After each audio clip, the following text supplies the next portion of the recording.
अवधूत चिंतन श्री गुरुदेव दत्त. मी श्रेया माझ्या यूट्यूब चॅनलमध्ये तुम्हा सगळ्यांचं मनापासून स्वागत करते. आजचा दिवस खूप खास आहे, कारण आज आहे श्री दत्त गुरूंची जयंती. या मंगलमय प्रसंगी तुम्हा सगळ्यांना दत्त जयंतीच्या खूप खूप शुभेच्छा. दरवर्षी मार्गशीर्ष पौर्णिमेला आपण हा सोहळा मोठ्या भक्तिभावाने साजरा करतो. आजच्या ब्लॉगमध्ये आपण जाणून घेणार आहोत की या दिवसाचं महत्त्व काय आहे आणि यामागची कथा काय आहे. दत्तगुरू म्हणजे एक फक्त मूर्ती किंवा फोटो नाही, तर एक तत्त्वज्ञान, एक अशी ऊर्जा आहे जी ब्रह्मा, विष्णू आणि महेश या तिन्ही देवांचं रूप आहे. कल्पना करा की एकाच रूपात तिन्ही शक्तींचा संगम. म्हणूनच त्यांना त्रिमूर्ती अवतार म्हटलं जातं. त्यांच्यासोबत असलेले 4 कुत्रे हे 4 वेदांचं प्रतीक आहेत, तर गाय ही पृथ्वी मातेचं प्रतीक आहे. या सगळ्याचा अर्थ काय, तर निसर्गाशी जोडून सगळ्या प्राणीमात्रांवर प्रेम करत आणि ज्ञानाच्या वाटेवर चालत आपलं आयुष्य कसं जगावं हे दत्तगुरू आपल्याला शिकवतात.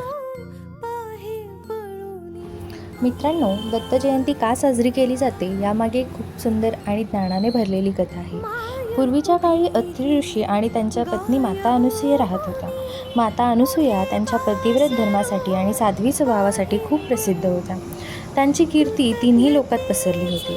हे पाहून ब्रह्मा, विष्णू आणि महेश यांच्या पत्नी म्हणजे सरस्वती, लक्ष्मी आणि पार्वती यांना थोडासा गर्व वाटला.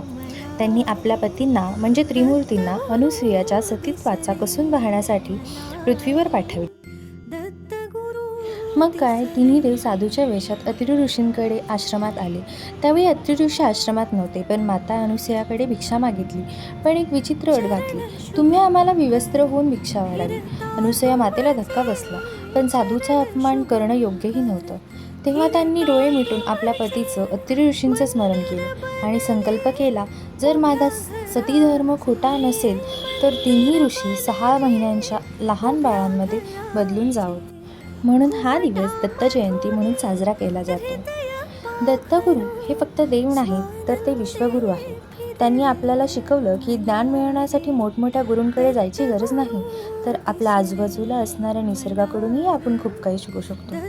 तुम्हाला माहीत आहे का, भगवान दत्तात्रयांनी पृथ्वी, जल, वायू, अग्नी, आकाश, सूर्य, चंद्र, अगदी मधमाशा आणि कोळी अशा 24 जणांना आपले गुरु मानले होते. याचा अर्थ काय, तर प्रत्येक गोष्टीतून, प्रत्येक घटनेत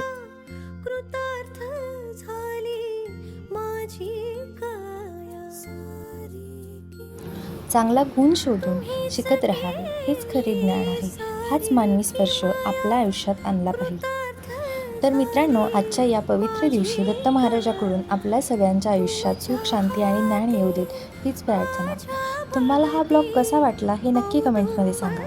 लाईक करा, शेअर करा आणि आपल्या चॅनलला सबस्क्राईब करायला विसरू नका.